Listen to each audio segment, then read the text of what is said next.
नमस्कार, सौरभ द्विवेदी नाम है हमारा और आप देखना शुरू कर चुके हैं लल्लन टॉप शो। जून 2020 से पहले एक आम भारतीय चीन को बहुत अलग नज़र से देखा करता था। भारत वहां से सस्ता सामान आयात करता, बच्चे मेडिकल और इंजीनियरिंग की पढ़ाई के लिए चीन जाते, चीनी कंपनियां भारत में भारी भरकम निवेश करती और दोनों देशों के नेताओं के बीच नजर आती घनिष्ठता। फिर गलवान घाटी में दोनों देशों की सेनाओं के बीच संघर्ष हुआ और तनाव चरम पर पहुंच गया।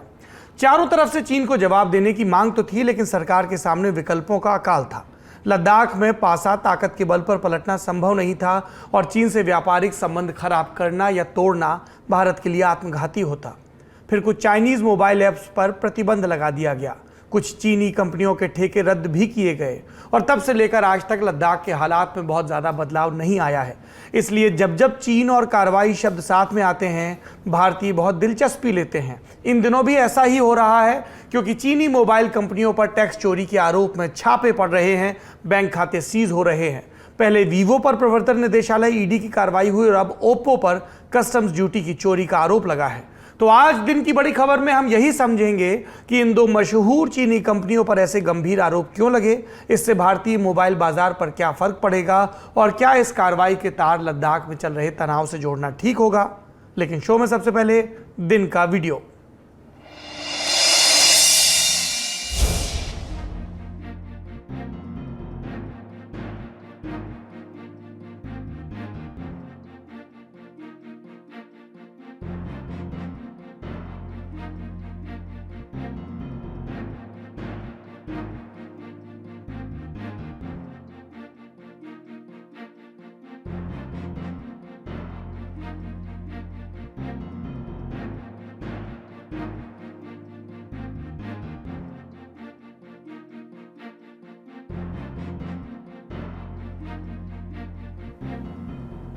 ये वीडियो गुजरात के नवसारी जिले का है। भारी बारिश के बाद सूरत के पड़ोसी जिले में पूर्णा और अंबिका नदी उफान पर हैं। तटीय इलाकों से आगे बढ़कर नदी के पानी ने शहरी इलाकों में बनी बहुमंजिला इमारतों को अपनी चपेट में ले लिया। कई इमारतों के तो दो तल पानी में डूबे हैं। अंडरग्राउंड पार्किंग में खड़ी गाड़ियों का कोई अता पता नहीं है।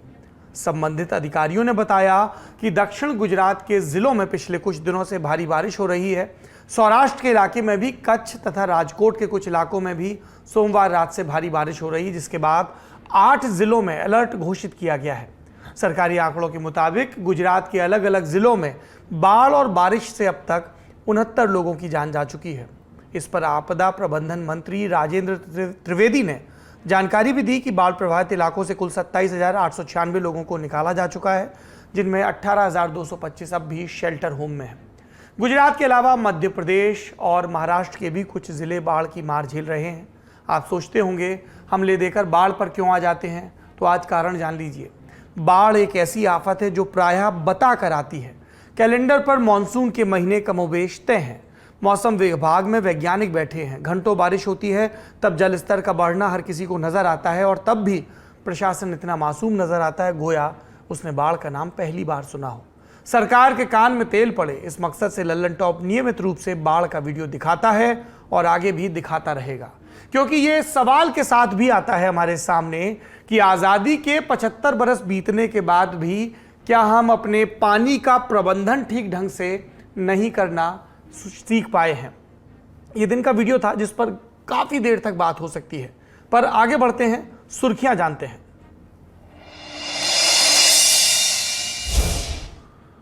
पहली सुर्खी पड़ोसी देश श्रीलंका से है। श्रीलंका से राष्ट्रपति राजपक्षे के भाग जाने के बाद स्पीकर की तरफ से प्रधानमंत्री रनिल विक्रमसिंघे को कार्यवाहक राष्ट्रपति बनाया गया। कार्यवाहक राष्ट्रपति बनते ही रनिल विक्रमसिंघे ने श्रीलंका में नेशनल इमरजेंसी का ऐलान कर दिया। विक्रमसिंघे ने टेलीविजन पर दिए एक भाषण में श्रीलंका की सेना और पुलिस को आदेश दिया कि श्रीलंका में कानून व्यवस्था लागू करने के लिए जो बन सके वो करें। इसके बाद गुस्साई जनता फिर से सड़कों पर आ गई। उसने फिर से प्रधानमंत्री निवास की तरफ कूच किया। इमरजेंसी के ऐलान से नाराज जनता और सुरक्षा बलों के बीच काफी देर तक संघर्ष भी हुआ। प्रदर्शनकारियों को रोकने के लिए आंसू गैस के गोले और हवाई फायरिंग तक करनी पड़ी। बावजूद इसके आक्रोशित जनता ने प्रधानमंत्री आवास के गेट को एक बार फिर से पार कर लिया। कई प्रदर्शनकारी तो इमारत की छत पर चढ़ गए और घंटों तक नारेबाजी होती रही। इसके अलावा देश के पश्चिमी प्रांतों में कर्फ्यू लगाया गया है, लेकिन प्रदर्शन अभी तक जारी है।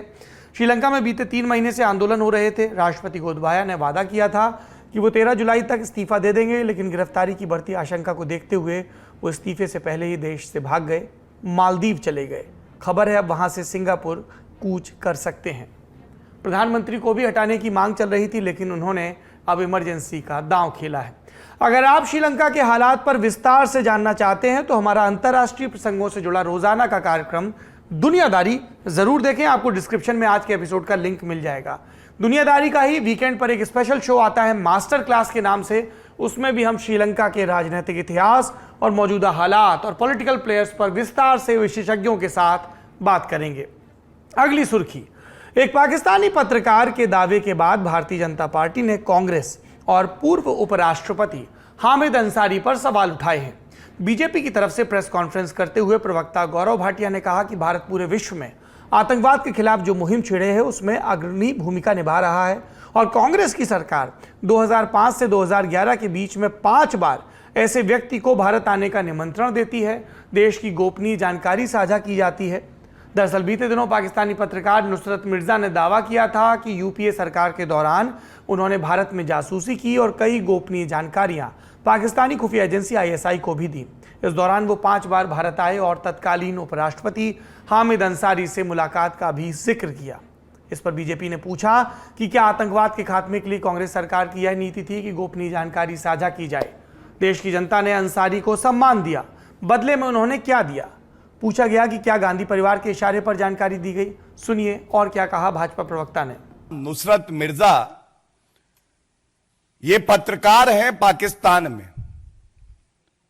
तो ये पाकिस्तानी पत्रकार बताता है कि ये संवेदनशील अति गोपनीय जानकारी 1 बार नहीं, 2 बार नहीं, 3 बार नहीं, 4 बार नहीं, 5 बार जब वो भारत यात्रा पे आया, जो कि बुलाया गया, उसने ये जानकारी हमीद अंसारी जी से ली और इस जानकारी को भारत के खिलाफ इस्तेमाल किया गया। ये उसका साक्षात्कार बता रहा है कि आईएसआई जो पाकिस्तान की खुफिया एजेंसी है, इस जानकारी को आईएसआई के साथ साझा किया गया। इन आरोपों पर कांग्रेस की तरफ से गुरदीप सिंह सप्पल ने ट्वीट किया, कहा कि यह कार्यक्रम था international conference of jurist on international terrorism and human rights 11 दिसंबर से 2010 को विज्ञान भवन नई दिल्ली में। इसके आयोजक थे international council of jurist, all India bar association और इंडियन काउंसिल ऑफ जूरिस्ट। पूर्व उपराष्ट्रपति हामिद अंसारी इस कार्यक्रम के आयोजक नहीं थे, उन्होंने किसी को आमंत्रित नहीं किया, वो तो खुद मुख्य अतिथि के रूप में आमंत्रित थे। इस पर आज तक की मौसमी सिंह ने कांग्रेस प्रवक्ता गौरव वल्लभ से भी सवाल किया। सुनिए क्या जवाब मिला। जो पाकिस्तानी जर्नलिस्ट हैं उन्होंने कहा ही नहीं है कि उन्हें देश के तत्कालीन उपराष्ट्रपति हामिद अंसारी जी ने बुलाया था। हामिद अंसारी जी तो उस कार्यक्रम के मुख्य अतिथि थे।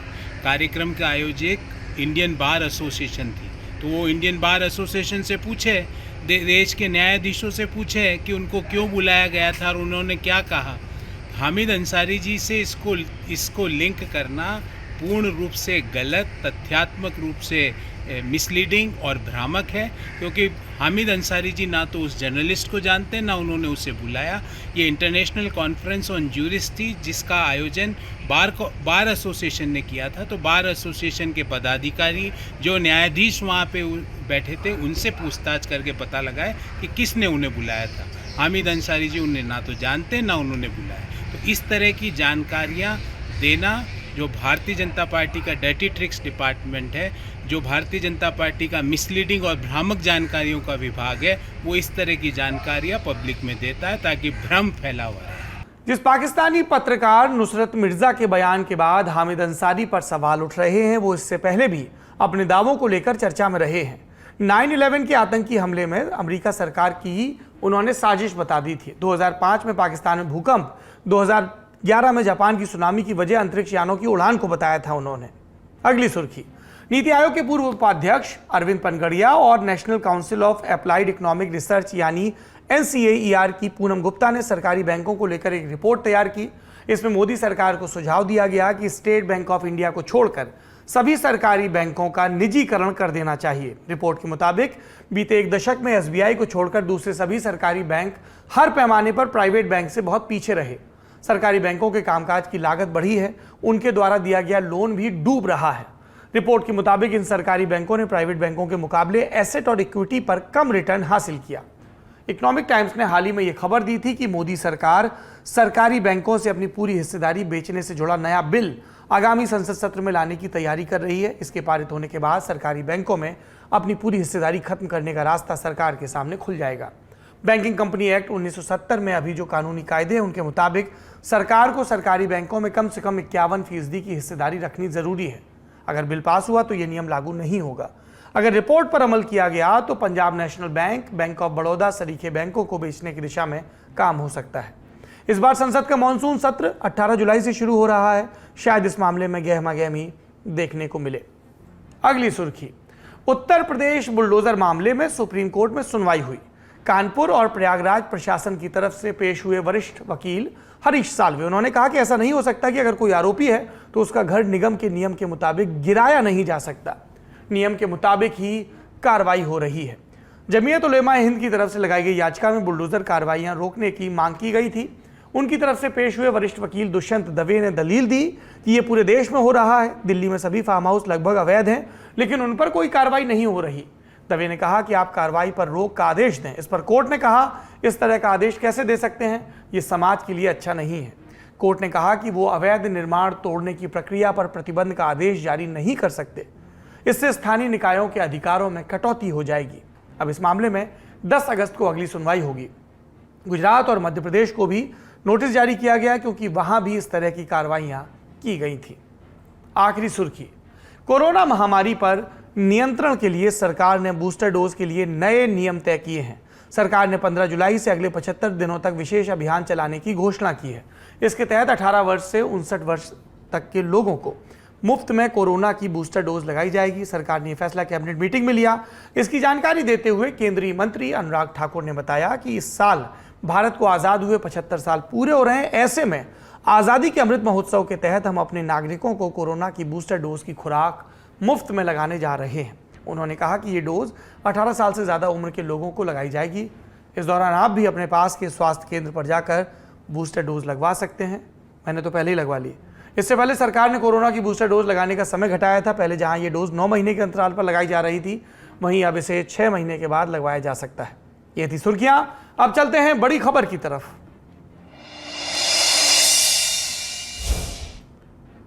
ओप्पो और वीवो पर लगे आरोपों और कार्रवाई पर आए इससे पहले जरूरी है कि आप बीबीके इलेक्ट्रॉनिक्स कॉरपोरेशन को जानें। बीबीके एक चीनी मल्टीनेशनल कॉन्ग्लोमरेट है। ये थोड़ा अंग्रेजी भाषा का शब्द आ गया इसलिए जबान लड़खड़ा गई। कॉन्ग्लोमरेट ऐसे कंपनियों के समुच्चय को कहते हैं जिसमें खूब सारा प्रबंधन शामिल हो, खूब सारी कंपनियां शामिल हो और उनका नियंत्रण केंद्रीय रूप से एक ही उसमें हो। देखिए, शब्द पे लड़खड़ाया हूं पर अर्थ शायद थोड़ा स्पष्ट कर दिया। बीबीके के मातहत ढेर सारी कंपनियां हैं जो पूरी दुनिया में पसरी हैं। ये सारी कंपनियां कंज्यूमर इलेक्ट्रॉनिक्स बनाती हैं, यानी टीवी, कैमरा, स्मार्टफोन वगैरह।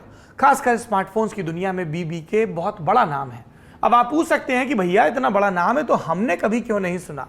तो इसका जवाब यह है कि आपने बीबीके भले ना सुना हो, लेकिन इसके शुरू किए हुए ब्रांड्स को आप जरूर जानते होंगे। मसलन Oppo, Vivo, Realme, one plus. अब आप जान गए। स्मार्टफोन चलाने वाले भारतीयों में शायद ही कोई होगा जिन्होंने इन ब्रांड्स के बारे में नहीं सुना होगा। एक वक्त वो था जब भारतीय मोबाइल बाजार में नोकिया, सैमसंग और मोटरोला जैसे पश्चिमी या कोरियाई कंपनियों का बोलबाला था। जिनके पास मोटा पैसा था वो एप्पल के डिवाइस लेते थे। तब चीनी कंपनियों के मोबाइल फोन और स्मार्टफोन घटिया क्वालिटी के माने जाते थे, इसलिए उन्हें सिर्फ मजबूरी में ही खरीदा जाता था। बीबीके इलेक्ट्रॉनिक्स ने जो मोबाइल फोन बनाए उन्होंने इस धारणा को तोड़ दिया। इनके बनाए स्मार्टफोन्स में अच्छी क्वालिटी और परफॉर्मेंस और तुरुप का इक्का, दाम कम कीमत और फोन में वैसे ही फीचर जैसे सैमसंग या एप्पल अपने टॉप गैजेट्स में देते थे। इसलिए इनकी बिक्री धड़ाधड़ हुई। युवा इनकी वेबसाइट पर टकटकी लगाए रहते कि कब नया स्टॉक आए और फोन लपका जाए। इसके अलावा वन प्लस ने चीप चाइनीज फोन वाली धारणा को भी तोड़ा। ये ब्रांड मीडियम और प्रीमियम रेंज के स्मार्टफोन बनाता जो खास लोकप्रिय हैं। पीपीके और शाओमी जैसी कंपनियों के फोन्स ने न सिर्फ एप्पल और सैमसंग की नींद हराम की, बल्कि याद करिए 2014-15 का वो वक्त जब लावा और माइक्रोमैक्स जैसे भारतीय ब्रांड्स बाजार में पकड़ बना रहे थे और ऐसा लग रहा था कि आखिरकार भारतीय कोडिंग करने से आगे फोन भी बनाने लगे हैं। 2015 में भारतीय कंपनियां बाजार के 2/3 हिस्से पर काबिज थी, लेकिन चीन के स्मार्टफोन्स ने इन्हें खत्म कर दिया। टेकआर्क नाम की रिसर्च फर्म के हवाले से बिजनेस स्टैंडर्ड ने अपनी रिपोर्ट में लिखा कि 2015 में चीनी कंपनियों के पास भारतीय स्मार्टफोन बाजार का 32% हिस्सा था और आज ये बढ़कर 65% हो चुका है। लद्दाख में तनाव और खासकर गलवान घाटी में हुए संघर्ष के बाद चीनी स्मार्टफोन के बहिष्कार की बातें बहुत हुई, लेकिन बाजार बातों से नहीं, अच्छे प्रोडक्ट से चलता है। चीनी कंपनियों के दाम, क्वालिटी और फीचर का तोड़ फिलहाल किसी के पास नहीं दिखता। इसीलिए भारतीय स्मार्टफोन बाजार पर चीनी कंपनियों की पकड़ मजबूत होती जा रही थी। इस पकड़ को बनाए रखने में जिन कंपनियों की भूमिका है उनमें ओप्पो और वीवो भी है। आपने अब कंपनियों के बारे में बुनियादी बात समझ ली, अब आरोपों की बात करते हैं। 7 जुलाई को इंडिया टुडे पर मुनीश चंद्र की एक रिपोर्ट छपी। इसकी हेडलाइन में एक आंकड़ा था जिसे पढ़कर आपका दिमाग घूम जाए। 62,476 करोड़ रुपए। जी, आपने ठीक सुना, इतने में इसरो चंद्रयान 2 को 62 बार धरती से चांद पर भेज देता और 500 करोड़ बचा भी लेता। ईडी ने आरोप लगाया कि वीवो ने 62,476 करोड़ यानी अपने टर्नओवर का तकरीबन आधा भारत से चीन भेज दिया ताकि वो टैक्स बचा सके। 62,000 करोड़ अगर आधा ही टर्नओवर है तो आप कंपनी और उस पर लगाए गए भ्रष्टाचार के इल्जाम का वजन समझ सकते हैं। इल्जाम पर लौटते हैं। ईडी ने 5 जुलाई को वीवो और उससे जुड़ी कंपनियों के 48 ठिकानों पर छापे मारे। इस दौरान 119 बैंक अकाउंट सीज किए गए, जिसमें तब 465 करोड़ रुपए मौजूद थे। हैरानी तब हुई जब एजेंसी के हाथ 2 किलो सोने के बिस्किट और 73 लाख रुपए कैश भी लगे, जबकि कॉर्पोरेट की दुनिया में लेन देन के लिए सोने का इस्तेमाल तो नहीं ही होता, कैश भी कम से कम। जैसे ये मिला, prevention of money laundering act PMLA के प्रावधान कार्रवाई में शामिल कर लिए गए। ईडी सूत्रों ने आरोप लगाया कि वीवो भारत में घाटा दिखाना चाहती थी ताकि उसे टैक्स कम चुकाना पड़े। टेक बाजार पर नजर रखने वाले जानते हैं, साल 2020-21 के लिए वीवो ने 300 करोड़ का घाटा दिखाया था। इसलिए जब ईडी की तरफ से आरोप लगा तो इसे गंभीरता से लिया गया। वीवो के खिलाफ ये कार्रवाई अचानक नहीं हुई थी। दिसंबर 2021 में ही कॉर्पोरेट मामलों के केंद्रीय मंत्रालय ने दिल्ली में grand prospect international communication private limited के खिलाफ एक शिकायत दर्ज कराई थी। ये कंपनी वीवो से ही जुड़ी हुई है। मंत्रालय ने आरोप लगाया कि GPI CPL को पंजीकृत कराते हुए फर्जी पहचान पत्र और गलत पता दिया गया। मंत्रालय की तहरीर पर दिल्ली पुलिस ने FIR दर्ज की और फिर इसके आधार पर प्रवर्तन निदेशालय ने अपने यहाँ मामला कायम कर जांच शुरू कर दी। अपनी जांच में ईडी ने पाया कि GPI CPL ने वाकई गलत पता दिया था। जिस पते पर कंपनी के डायरेक्टर का आवास बताया गया, वहां एक सरकारी इमारत मिली। ईडी ने यह भी कहा कि 2014-15 में जब वीवो भारत में पंजीकृत हुई, उसके 1 साल बाद ही उसके पूर्व निदेशक बिनलोउ ने एक के बाद एक 18 कंपनियां खोली जो कि पूरे भारत में फैली हुई हैं। बिनलोउ ही GPI CPL के निदेशक हैं। कुछ और लोग भी हैं जिन्होंने इसी तरह कंपनियां खोली और बाद में ये सारी कंपनियां बड़ी बड़ी रकम वीवो इंडिया को ट्रांसफर करने लगी। वीवो पर कार्रवाई हुई तो दिल्ली स्थित चीनी दूतावास के प्रवक्ता ने प्रतिक्रिया दी। कहा कि हम उम्मीद करते हैं कि भारत चीनी कंपनियों को एक ऐसा माहौल देगा जिसमें पक्षपात नहीं होगा और जांच या कार्रवाई में कानून का पालन होगा। वीवो अपने यहां पड़े छापे को लेकर दिल्ली हाईकोर्ट भी पहुंची। कंपनी ने मांग की कि उसके बैंक खातों पर लगे प्रतिबंध को हटाया जाए ताकि वो बकाया पेमेंट कर सके। आज दिल्ली हाईकोर्ट में सुनवाई हुई। ईडी ने कहा कि गैर कानूनी तरीके से इकट्ठा की गई रकम बढ़ती जा रही है। सिर्फ एक हफ्ते में कम से कम 1200 करोड़ रुपए के हेरफेर का पता चल चुका है, जिसे एजेंसी प्रोसीड्स ऑफ क्राइम यानी अपराध के जरिए कमाया पैसा मान रही है। सारी दलीलें सुनकर दिल्ली हाईकोर्ट ने मामले को 28 जुलाई के लिए मुलतवी कर दिया और कुछ अंतरिम आदेश दिए। इसके तहत वीवो अपने बैंक खातों से लेन देन कर सकता है, लेकिन पहले उसे ईडी के यहाँ 950 करोड़ रुपए की बैंक गारंटी जमा करानी होगी। इसके अलावा कंपनी को अपने खातों में कम से कम 251 करोड़ रुपए भी जमा रखने होंगे। अब आते हैं ओप्पो पर। जिन लोगों को सेल्फी खींचना पसंद है उन्होंने ओप्पो का नाम जरूर सुना होगा। ये उन शुरुआती कंपनियों में थी जिन्होंने फ्रंट कैमरा की क्वालिटी पर बहुत ध्यान दिया ताकि सेल्फी बढ़िया आए। इस कंपनी ने भी साल 2020-21 में 2000 करोड़ का घाटा दिखाया था। 13 जुलाई यानी आज डायरेक्टरेट ऑफ रेवेन्यू इंटेलिजेंस की तरफ से एक बहुत बड़ा आरोप ओप्पो पर लगाया गया। ये एजेंसी भारत में स्मगलिंग पर कार्रवाई करने वाली सबसे बड़ी एजेंसी है। DRI ने आरोप लगाया कि ओप्पो ने 4390 करोड़ की कस्टम ड्यूटी की चोरी की है। इसके लिए मोबाइल के पुर्जों के आयात के दौरान कंपनी ने गलत तरह से छूट का फायदा उठाया। एजेंसी ने कहा कि ओप्पो इंडिया को बकाया कस्टम ड्यूटी चुकाने का आदेश दिया गया है। एजेंसी ओप्पो इंडिया, उसके कर्मचारियों और ओप्पो चाइना से पेनल्टी भी वसूलना चाहती है, क्योंकि ओप्पो इंडिया ने कथित रूप से ओप्पो चाइना को रॉयल्टी भेजी, लेकिन इसे आयातित माल की कीमत में जोड़कर नहीं दिखाया। इससे कस्टम ड्यूटी की गिनती गड़बड़ा गई। आइए अब अपना ध्यान बीबीके इलेक्ट्रॉनिक्स से इतर चीनी कंपनियों पर और भी लगाते हैं। एक कंपनी है शाओमी, भारतीय मोबाइल बाजार में एक कामयाब ब्रांड। खूबियां कमोबेश वही जो बीबीके के ब्रांड्स में है। इसी साल जनवरी में डीआरआई ने शाओमी इंडिया पर भी 3 साल के भीतर 650 करोड़ की कस्टम ड्यूटी चोरी का आरोप लगाया। ये जानकारी भी छापों के बाद सामने आई। कहानी कमोबेश वीवो और ओप्पो जैसी ही है। तो अब सवाल खड़ा होता है कि क्या चीनी कंपनियां भारत को चूना लगा रही हैं? सुनिए अर्थशास्त्री डॉक्टर शरद कोहली से कि इन आरोपों में कितना दम है। देखिए, 4 से 5 हजार करोड़ रुपए की कस्टम ड्यूटी इवेशन का आरोप ओप्पो पर लगा है। 2 कारणों से लगा है। पहला कारण यह आरोप लगाया जा रहा है कि जब ओप्पो के फोन मैन्युफैक्चर होने के लिए जो यहाँ पर कंपोनेंट्स इंपोर्ट किए जाते थे चीन से, उन हर कंपोनेंट पे कस्टम ड्यूटी अलग अलग होती है। यह आरोप लगाया जा रहा है कि ओप्पो के अधिकारियों ने या ओप्पो के ऑथराइज्ड रिप्रेजेंटेटिव्स ने गलत जानकारी कस्टम्स को दी, ऐसे सामान के दी जिसपे कस्टम ड्यूटी कम होती है। कस्टम ड्यूटी की चोरी करने के लिए मान लीजिए कस्टम ड्यूटी अगर 100 रुपए के सामान पे 50 रुपए लगती है, तो उन्होंने उस सामान की जानकारी दी कि इस शिपमेंट में ऐसी चीज है जिसपे 20 रुपए ड्यूटी लगनी चाहिए। ये गलत डिक्लेरेशन किया गया। पहला, ज्यादातर 3000 करोड़ के आसपास का तो इवेजन इस काउंट पे है। दूसरा इवेजन इस काउंट पे किया जा रहा है कि ओप्पो जब यहाँ पर फोन बेचता है, मैन्युफैक्चर करता है, तो अपनी पेरेंट कंपनी ग्वांगडोंग में जो है वहां पर रॉयल्टीज पे करता है। तो ये आरोप लगाया जा रहा है और नियम ये होता है कि जो रॉयल्टी आप जिस सामान के लिए पे कर रहे हैं वो रॉयल्टी कॉस्ट में ऐड करके तब कस्टम ड्यूटी लगती है। उन्होंने ऐसा नहीं किया। उन्होंने वो रॉयल्टी देते रहे, अपने यहाँ खर्चा बुक करते रहे और सामान की कॉस्ट में उस रॉयल्टी को ऐड नहीं किया, जिसके कारण से कस्टम ड्यूटी की कैलकुलेशन बिगड़ गई और वो कस्टम ड्यूटी कम कैलकुलेट हुई। तो करीब करीब 3000 करोड़ की इवेजन है, जो पहला कारण मैंने बताया। मतलब सामान पर गलत कस्टम ड्यूटी की जानकारी दी गई, सामान की घोषणा ही गलत करी गई कि इस शिपमेंट में ये नहीं ये है। और दूसरा, रॉयल्टी को कॉस्ट में इंक्लूड नहीं किया गया, जिसके कारण से कस्टम ड्यूटी गलत कैलकुलेट हो गई। और चीन की कंपनी हम देखें तो चाहे अभी वीवो के ऊपर बात आई थी, शाओमी के ऊपर बात आई थी, वीवो ने कुछ और घोटाला किया था। उन्होंने यहाँ पर खर्चे डाल के और पैसा बाहर भेज दिया था, मनी लॉन्ड्रिंग का केस हो गया है। इसमें डीआरआई के द्वारा कस्टम ड्यूटी का इवेजन डिटेक्ट किया गया है। मैं समझता हूँ चीनी कंपनी का भारत में इस प्रकार काम करना बहुत ही शर्मनाक है और बहुत ही निंदनीय है कि किसी दूसरे देश में जाके आप इतना बड़ा ब्रांड अपना एस्टैब्लिश कर लेते हैं, घर घर में आपका मोबाइल पहुंच जाता है और उसके पीछे जो कॉर्पोरेट प्रैक्टिसेस हैं वो आप इस तरीके की करते हैं कि आप उसी देश को लूटने की कोशिश करते हैं। वहीं से कमाकर, एक तो आप वहां से कमा रहे हैं, दूसरा आप उस देश को लूट रहे हैं, उस देश की सरकार को आप लूट रहे हैं। मैं समझता हूँ इसकी भरसक निंदा होनी चाहिए और जो भी अधिकारी इसके लिए जिम्मेवार हैं उनके ऊपर सख्त से सख्त कार्रवाई करी जानी चाहिए। अगर बाकी चीनी कंपनियां भ्रष्टाचार कर रही थी तो उनके खिलाफ सरकार जरूर कदम उठाएगी। इस कार्रवाई का असर भारतीय मोबाइल बाजार पर क्या होगा, ये भी जान लीजिए। हमें ये नहीं भूलना चाहिए कि ओप्पो, वीवो, शाओमी, जितनी भी ये चीनी कंपनियां हैं, अगर हम इन सबका मार्केट शेयर जोड़ दें तो शायद ज्यादातर मार्केट शेयर इनके पास है। कुछ हम सैमसंग है, एप्पल है, बाकी मार्केट को छोड़ दें, क्योंकि ये कंपनी अफोर्डेबल मोबाइल फोन्स भी बनाती है। इनके मोबाइल फोन्स में वो सारे फीचर्स होते हैं जो कि किसी बड़े नाम वाली कंपनी में होते हैं, तो लोग ज्यादातर इसको लेना पसंद करते हैं।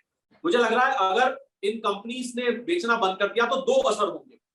पहला असर ये होगा कि मोबाइल मार्केट यहाँ पर एकदम वैक्यूम खड़ा हो जाएगा, क्योंकि भारतीय कंपनियां भी जो मोबाइल बना रही हैं वो भी इक्विपमेंट, कंपोनेंट्स और उसके पार्ट्स चीन से ले रही है। वहां पर मोबाइल मार्केट में दिक्कत हो जाएगी। दूसरी दिक्कत ये होगी कि मान लीजिए कल को ओप्पो या वीवो भारत छोड़ के चली जाती है इस कार्रवाई की वजह से, तो जिन लोगों के पास ये ओप्पो और वीवो, शाओमी के फोन्स हैं, वो कल को इन फोन्स की सर्विसिंग, किसी का फोन खराब हो जाता है, किसी के फोन में कोई दिक्कत आती है, तो कहां जाके वो ठीक कराएगा?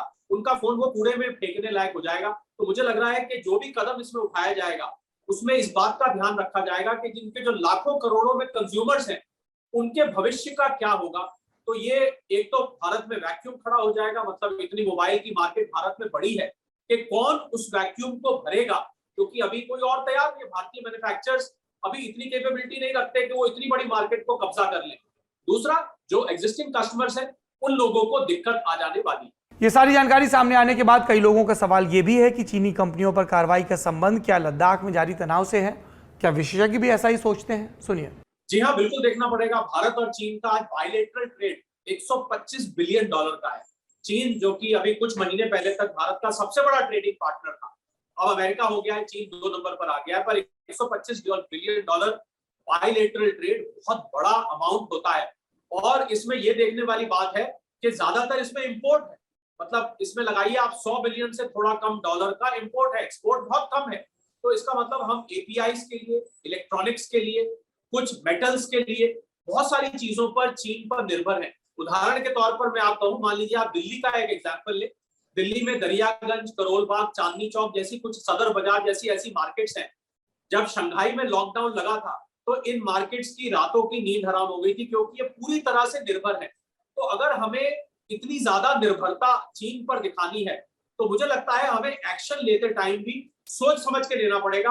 अगर चीनी सरकार ने अपनी सारी कंपनियों को यहां से हटाने का या भारत से ट्रेड बंद करने का निर्णय ले लिया तो मुझे लग रहा है भारत के व्यापार जगत में तहलका मच जाएगा, उथल पुथल मच जाएगी कि कहां से ये व्यापार आगे चलेगा। बिल्कुल जो भी कदम उठाया जाएगा, मुझे लग रहा है डिप्लोमेटिक रीजंस को, मिलिट्री रीजंस को और सबसे बड़ा कमर्शियल रीजंस को दिमाग में रख के उठाया जाएगा, वरना कोई भी नीजक रिएक्शन अगर वो यहां से पलट के, जैसा मैंने वीवो का आपको ओप्पो का एग्जांपल दिया कि आज अगर ओप्पो और वीवो यहां से चली जाती है तो उनके जो लाखों करोड़ों ग्राहक हैं, शायद आज आप ये कार्यक्रम देख रहे होंगे, ये इंटरेक्शन देख रहे होंगे, आपके हाथ में हो सकता है ओप्पो, वीवो या कोई चाइनीज फोन हो। तो आप समझ सकते हैं अगर एक कंपनी यहां से छोड़ के चली जाती है, कल को आपके फोन में कोई दिक्कत आती है तो आप क्या करेंगे, कहां ठीक कराएंगे? और आपका डेटा, आपका जो अंदर फोटोज हैं, आपके वीडियोस हैं, आपके कॉन्टैक्ट्स हैं, आपकी ईमेल्स हैं, आपकी बैंक की डिटेल्स जो फोन में सेव्ड है, इस सबको चाइना वहां बैठे बैठे एक्सेस कर सकता है। ये बात भी हमें ध्यान रखनी पड़ेगी। मुझे लग रहा है हम एक बिजनेस जाल में चीन के साथ फंस चुके हैं, जहां ऐसी हड्डी गले में है जो ना निकल के देती है ना थूक के देती है। इस बुरी तरह से हम फंस चुके हैं और इसी बात का ध्यान रखना पड़ेगा। भ्रष्टाचार पर सख्त से सख्त कार्रवाई की जरूरत है और इस बात की भी कि मोबाइल फोन जैसी आम डिवाइस बनाने में भारतीय कंपनियां महारत हासिल करें। कॉन्सेप्ट बनाने में भारतीय कंपनियों का कोई जवाब नहीं है, लेकिन किफ़ायती दाम पर बढ़िया टेक प्रोडक्ट्स हम अभी तक नहीं बना पाए हैं। जब तक ऐसा रहेगा हम सख्त कार्रवाई से पहले सोचने को मजबूर रहेंगे। बाकी जिसने भी इस देश के कानूनों को तोड़ा है उनको तो कानून के फंदे में लाना ज़रूरी है, और चीन वालों की बदमाशियों का तो हम इतिहास से लेकर वर्तमान तक तमाम नज़ारा देखते ही रहे हैं। ये था आज का ललन टॉप शो। अपना और अपनों का ख्याल रखिए। शुभ रात्रि।